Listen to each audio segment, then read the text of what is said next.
these, I thought they were gin. You maybe thought they were gin as well, and then thought that must be water, and took the top off and discovered they were lights. But unfortunately they're lights.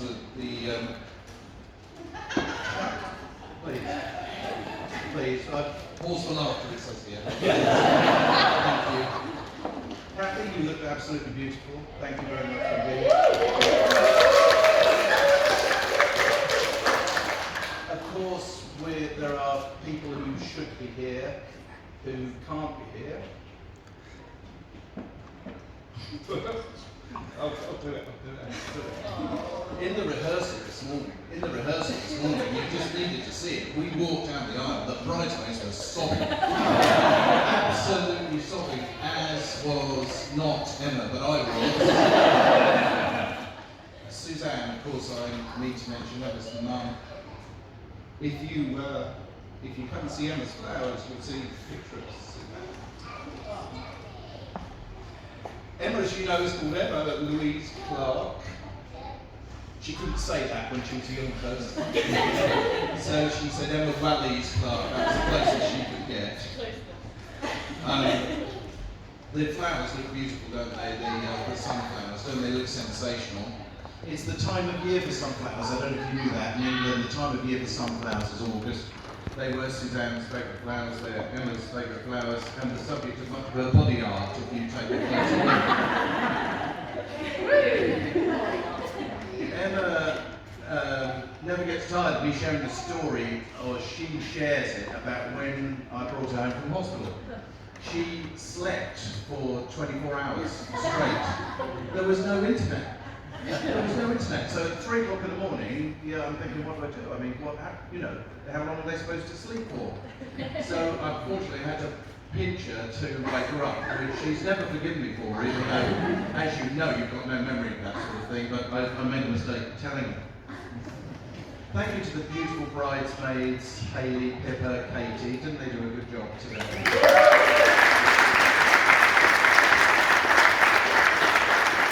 We're going to be sampling Pippa's wonderful cake later on. Joan and Sam did a fantastic job as the groomsmen and best man, didn't they? I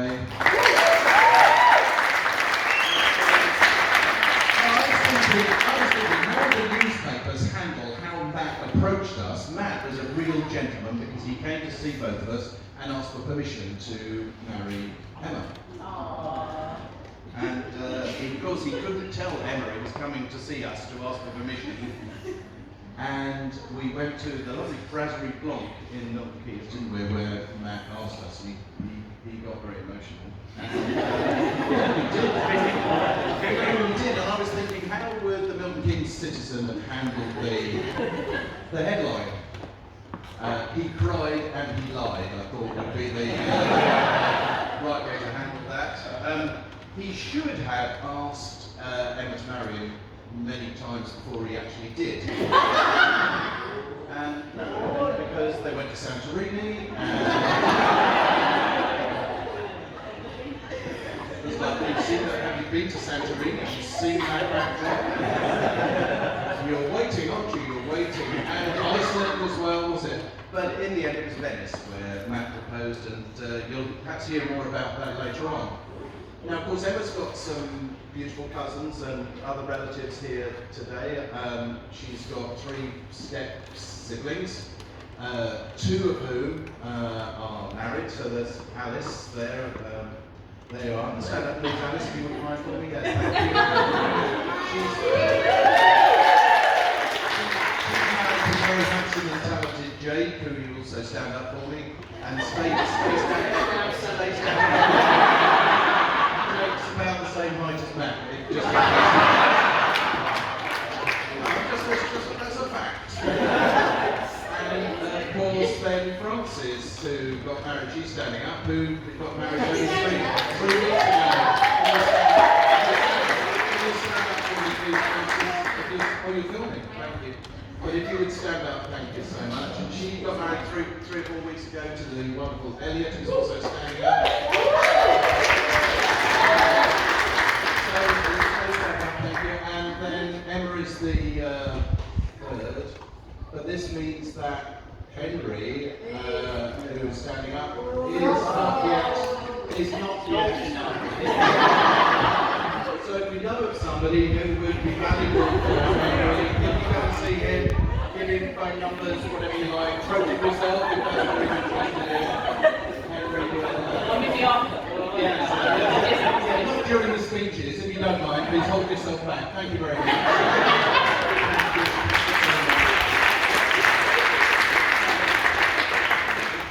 I said to Emma, what do you, because it was like a job interview, I was preparing for this speech. So I said, well, what are your strengths? So she said, people describe her as loyal, ambitious, and determined. And I said, well, you're more than that, aren't you? You're creative. And she said, yeah, and I got that from my grandpa, that's my dad. And I'm really determined and good with people, and I got that from my grandma. I don't know how that's going to go. I know absolute pieces. So, early holidays, because I said to Emma, where's your favourite holiday destination? She said Santorini, where Matt should have proposed. Early days, though, Alice, there at the end, who's going to stand up and be recognised. Emma and I went up the Amazon, didn't we, on a cruise? We had an absolutely fantastic time. And Emma's had some great holidays, and that's perhaps why she likes travelling so much. Favourite place, Santorini. First place she went on holiday was Italy, by the way. I'll share it with you, you were one. And her favourite Disney musical is The Lion King. The stage show, if you've ever had the chance, you'll enjoy it. So, there is, what's your proudest moment, I said, and obviously she meant to mention Matt proposing. What she said, which was in Venice on the 6th of May 2022, thank you, and was MK College's Student of the Year. It was great.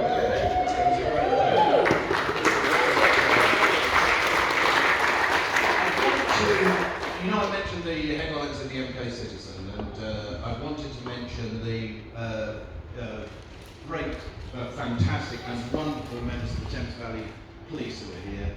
And I'd just like to ask you to thank them for everything they do.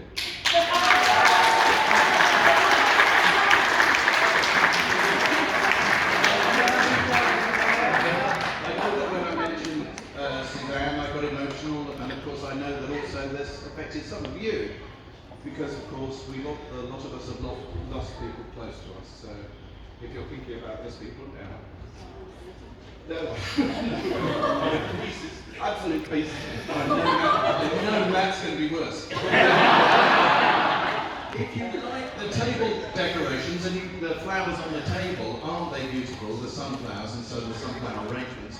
And you would like to take one of those arrangements home, then please, that's yours to take. If you would make a suitable donation to a charity of your choice, that would be wonderful. Please help yourself to the flowers on your table and make a donation, please, if you would.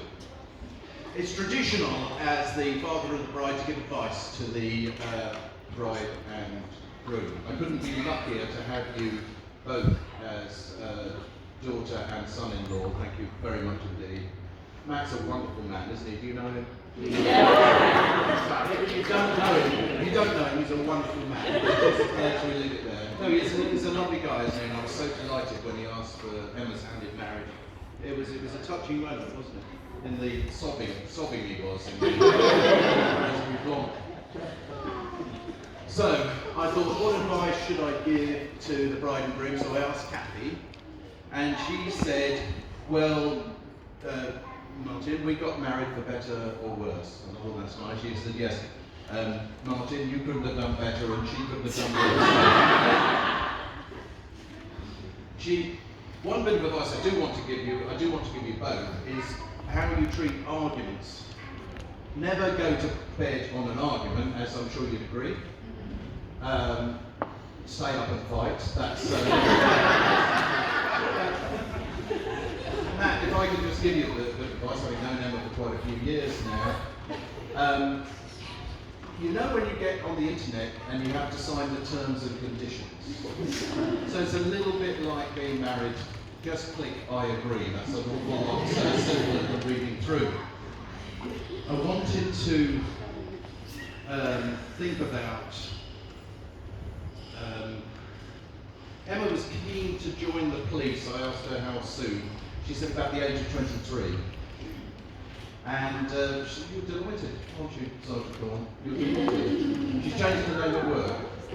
The Sergeant Thorn 2. Yes, the sequel. You're the sequel, aren't you? I know that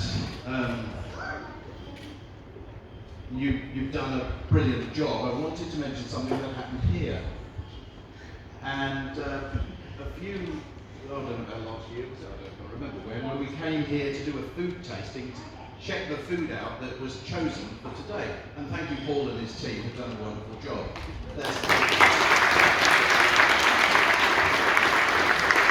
Well, Emma and Matt came first to see what the place was like. I mean, how do you check out wedding venues? You come, and on a Sunday, this is actually a restaurant, isn't it? You can come and sample it as a restaurant yourself.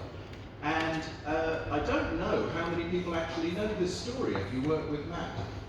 But Emma and Matt came to sample the place and the food on a Sunday, was it? When it was open as a restaurant. And about where Dion is sitting, Dion, if you wouldn't mind standing up there was a customer who was very badly choking. And Dion, if you could stand up and act that, please. Yes. And in what is not known as the Heimlich manoeuvre, but which is popularly known as the Heimlich manoeuvre, Matt saved that customer's life.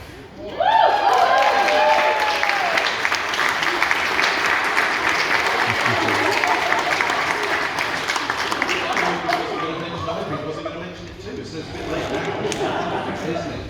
So Emma, I love you, I will always love you, I always love you.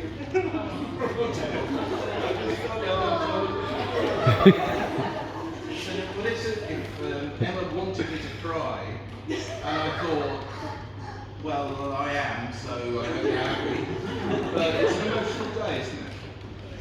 Thank you for being here and joining in with us. I had the great joy of proposing the first toast. So if you can be upstanding, that would be really good. And if you would, I'd like to propose this toast to Mr. and Mrs Thorn, the bride and groom.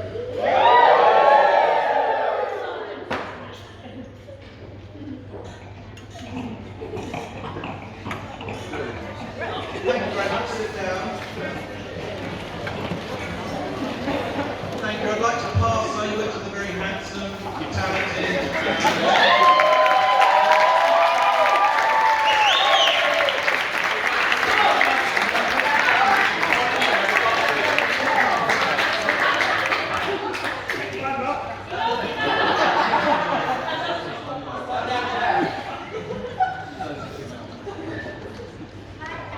Some of you, thankfully, have not had to put on my briefings before. You usually know that I really struggle with pronunciation. I have no doubt today that even though I've written this speech myself, I'm going to stumble and point. I may even get emotional, but I think that's part of it. So, I've also heard there's a table with a lot of words that they drink on, so I'll try and include some of those so that they have a good time. So, on behalf of my wife and I, we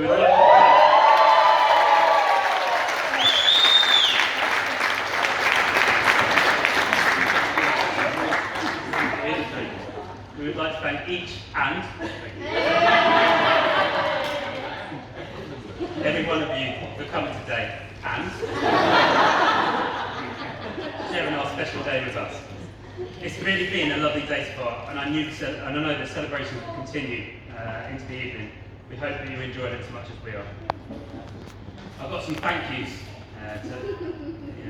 We've got some thank yous to do now to the bridesmaids, to Katie, Pippa and Hayley. You all look wonderful. You've done a great job.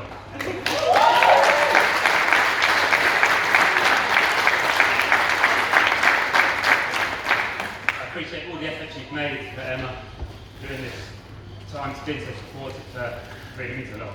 Got your little thank you gifts, which are more sunflowers.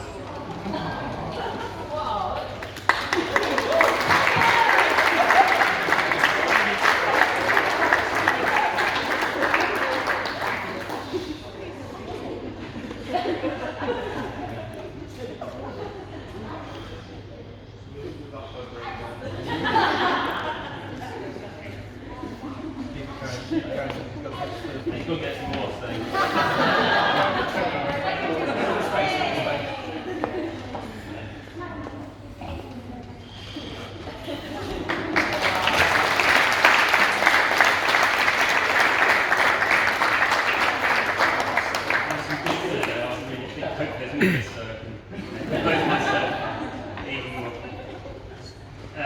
Right, to Sam and Henry for your readings, thank you very much. They were great, some great advice, and really appreciate you reading them out. Thank you.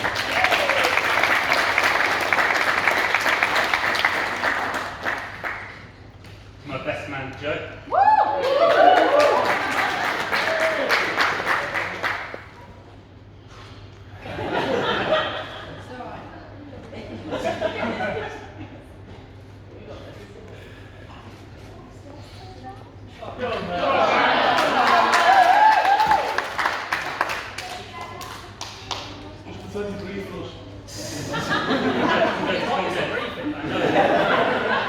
I'll give you a call sign shortly. You've been like a brother to me. I've known you years. We've crewed together, been through a lot together. Every couple of days I'll hear from you, and Sam, it's amazing. You know, it's constant.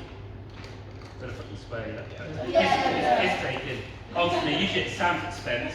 I know that if I ever need either of you, you'd be there for me. Thank you for organising a brilliant trip to Prague. A big shout out to the people that come to Prague. I enjoyed myself, and I didn't realise I was so sexy as an air hostess. I've not seen the pictures. But thank you for all you've done for me throughout the years. Honestly, I appreciate it. I haven't heard your speech yet, but I don't mind thanking you, because I didn't know what you were going to do that to me. To my police family, you are my main family, and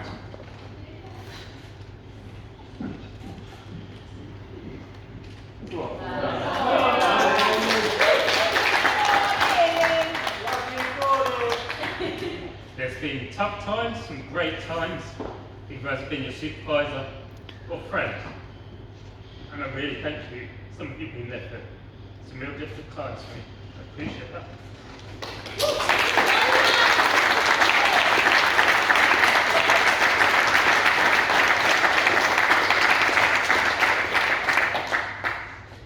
Poor Martin was going to cry more than me. It's not happening, is it? I'm sorry about Emma, the staff here, and that have been around the photographer, everyone here, even the guitarists, they were great, and I'm truly grateful. And just have a round of applause for them, because it's been.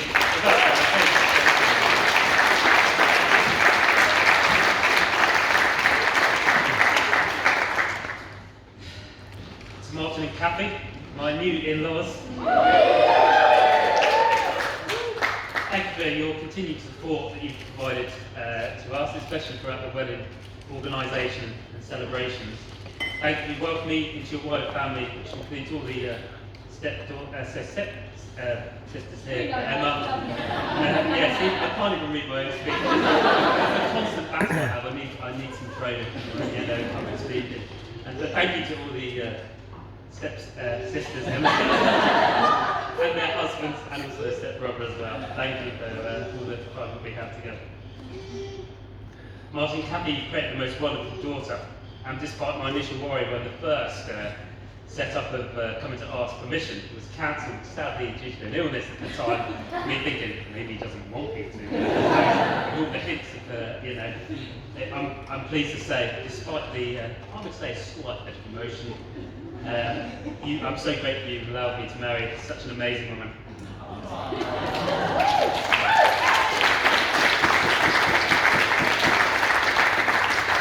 I'm keen to give Emma the best possible life I can, However, just one thing I asked, that if you ever have a spare seat on one of your holiday destinations throughout the year, definitely fair game. Even if Emma's not.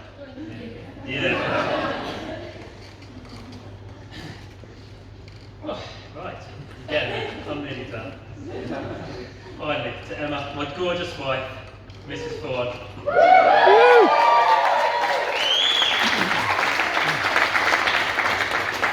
Honestly, the luckiest man alive. Thank you for turning up on time. I did think we'd be waiting a while. Emma's done an amazing job. She's juggling shifts and she's pretty much organised this whole thing. She's been so crafty with the decorations, and I think she's done an amazing job. But for those that don't know, that me and Emma are both probably the stubborn people that you're likely to come across, and occasionally that causes some issues. And a bit of a test, I say. But I didn't think, I didn't also think you would look as beautiful as you did. I knew you look amazing, but you've outstanded my expectations. And you obviously love what you enjoy doing, which is proving to be wrong. Me and Emma first met at work. I was technically her boss initially when we first met. She moved to another role, and I decided I wanted to get to know her more. Initially, I faced a bit of rejection. But eventually, due to a brilliant leaving do, thanks Fran for leaving, and alcohol, no doubt, I managed to convince her that I was the one for her. Since then, we've been inseparable, had some great memories. Disappointment in Santorini, when I was on a boat, the sun was setting, and I even myself thought, you've made a mistake here. I reached into my bag, unbeknownst that Emma thought I was getting out a ring. To get out a bottle of water, take a sip. It's bloody hot here. She's never let me forgive myself for that, but there's more. In Venice, when I was going to propose, I noticed that Emma would stare at my pockets all day, every day. I had the ring in there, I was so scared of being stopped at customs with my bag being searched. I wrote a note on the box saying, please don't let this in front of me. I was so nervous, as I am today.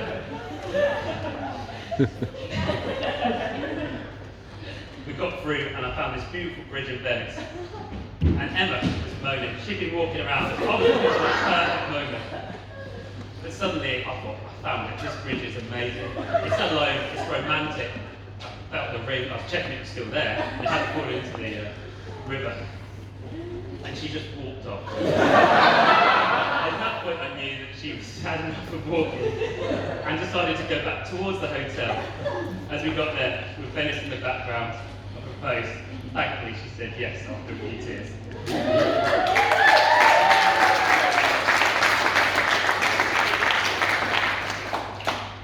Emma's always been truthful, and nothing spoke more of this during a horse-related accident, and those that ride know that they are sometimes horrible, involves ambulances.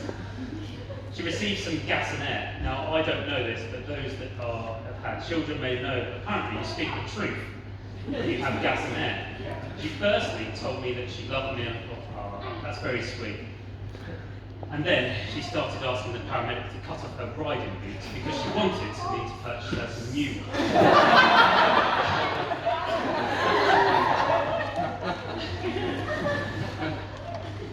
I think she mentioned it multiple times. I've kept you waiting long enough. I brought you some today.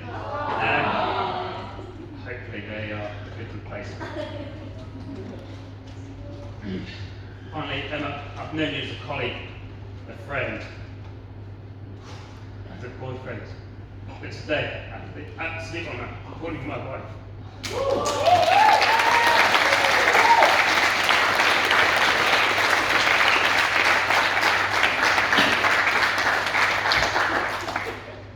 Today has truly been the best day of my life, in all honesty. Ladies and gentlemen, please raise your glass to my wife, Emma Louise.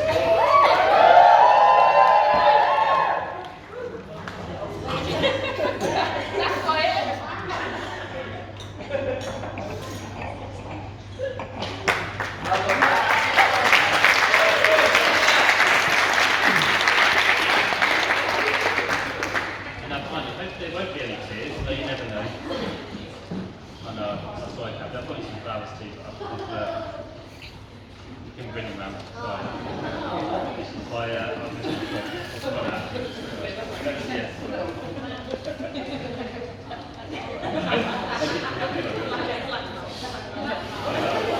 I've already covered in already.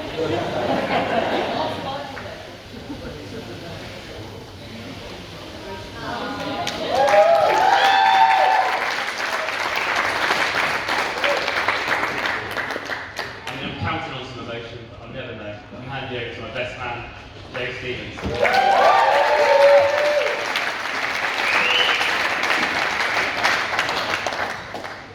Good afternoon, everyone. For those that don't know me, I'm Joe Stevens, Matthew Thorn's best man.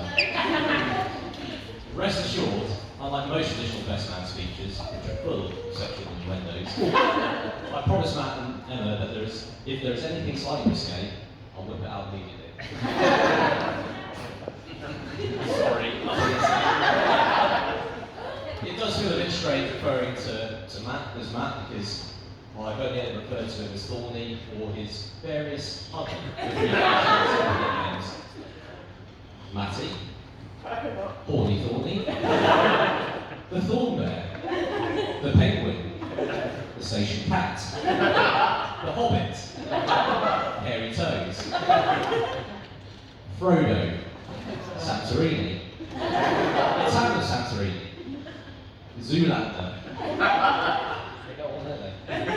Puddington, Lord Puddington, Puddington Pie, Captain Cuddles, Mad Matty, and my personal favourite, Frankenstein.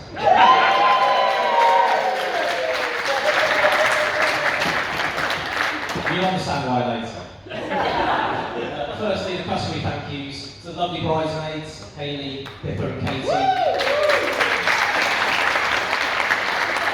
Again, I'll reiterate all of you fabulous today. Thank you for supporting Emma and today at the crowning engagement, including the hen party. I hear there'll be a Celine Dion rendition or something later. So, a toast to the bridesmaids.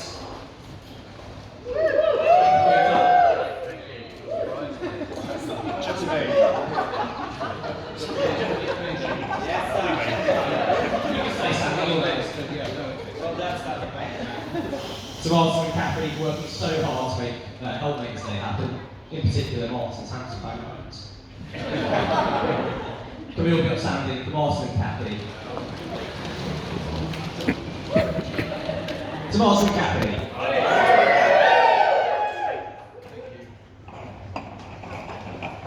To the bride, Emma, well done for struggling so well today. You look lovely. Thorny is really punchy. Not literally, his hands are too soft for that. Sam, the chief groomsman, who has done an excellent job of restraining his chat today, which is drier than the instant noodles eat straight from the packet. Finally, to you, Holly, my long-suffering partner, for better the speech and making it politically correct.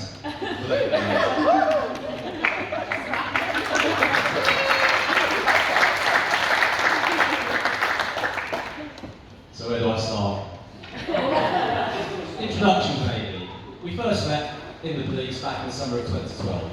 I was shocked during my first couple of days at Milton Keynes to see a great deal of work experience loitering around the station. Only to realise Matt was not a work experience. TVP really had employed a baby-faced audience. We became close at work, shared similar interests. However, the more time I spent with him, the more I started to notice the little things about his character. His love of apple juice instead of growing up drinks. He has no interest in football whatsoever, but works as a football liaison officer. His love of fry-ups, but hatred of eggs. His inability to sit still whilst making decisions. His stuffing of shoes whilst having a different conversation. His complete lack of adventurism in food. His love of plain chicken and boiled broccoli. Hope you all enjoy your meals. Only one dance move in his repertoire. You'll see it later. His ability to nurse one drink for the same amount of time he buys everyone else several rounds. His inability to leave his phone face up in any situation. And And finally, his weird disappearing act at the end of a night out involved him going on long-range hikes into the wilderness. Which brings me on to the story that everybody wants to hear, the embarrassing route. On the night out, Thorn discovered the cocktail delight of espresso martinis. As soon as it touched his lips, it was a revelation. So much so, they proceeded to consume an unknown quantity of this carbonated cocktail. We'll never know how many martinis Frank consumed on that night. But we do know it was one too many. But it was clear. It was more than Thorny was capable of handling. As the night went on, more Frank the Tank would ultimately ending in him clearing the dance floor. But he wasn't done there. He broke free from the car we had bundled him into in an effort to get him home. He wasn't done there. He even escaped restraint from his pals to continue his caffeinated fueled carnage. Because he wasn't done there. It was about 3 in the morning. I arrived home to several calls from an unknown number, which I just ignored. This later transpired to be his girlfriend at the time, wondering where he was he had not returned home. Time went on. Still no Thorny. Out of options, and with increased concern, Police Sergeant Paul was reported missing. Sorry, mate. Concerned officers were sent to the last known location of Central Milton Keynes. As the temperature started to drop, all hope appeared to be lost. Until miraculously, he was located in Campbell Park in Milton Keynes, cuddling a tree with no need for warmth, partially clothed, feeling sorry for himself. I suppose he took the meaning of morning words a little too literally. And so Frank the Tank was born, then retired immediately. I first became aware of a possible romance between Matt and Emma on a night out in London I was leaving to. Matt has told the story slightly differently to its true events. But naturally become rather inebriated again through drink. No espresso martinis were involved this time. I was falling behind the group and walking to the train home. Luckily, Emma was there to look after the team sergeant. Being concerned that Matt would be chauffeuring back to his place of abode, Emma quickly volunteered to shoulder the responsibility and take full advantage of her supervisor. Rumours of romance began to snowball. Matt remained a falling subject. At the time, Emma had moved into a house in the same estate as Sam and I lived on.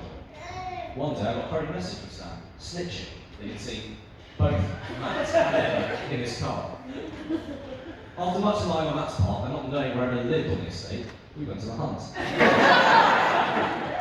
Locating Matt's car directly outside her address. To which she responded, I was only helping her pick up some items from IKEA.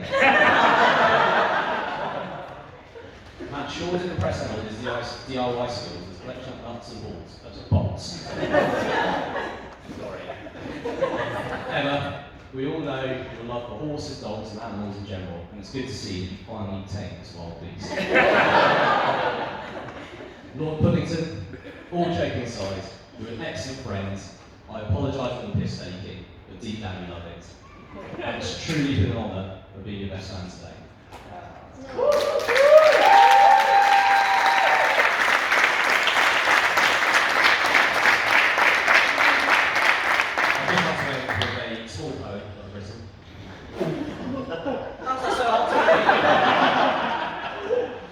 Marriage is about giving and taking, and forgiving and forsaking. Kissing and loving, pushing and shoving. Caring and sharing, and screaming and swearing. About being together, whatever the weather. About being driven to the end of your tether. About sweetness and kindness, and wisdom and blindness. It's about being strong when you're feeling quite weak. It's about saying nothing when you're dying to speak. It's about being wrong when you know you're right. It's about giving in before there's a fight. It's about you two living cheaply as one, never heeding advice that was always well meant, never counting the cost as it's all spent. And for you two today, it's about to begin, and for all that the two of you had to put in, some days filled with joy, some days with sadness, too late to discover marriage is madness.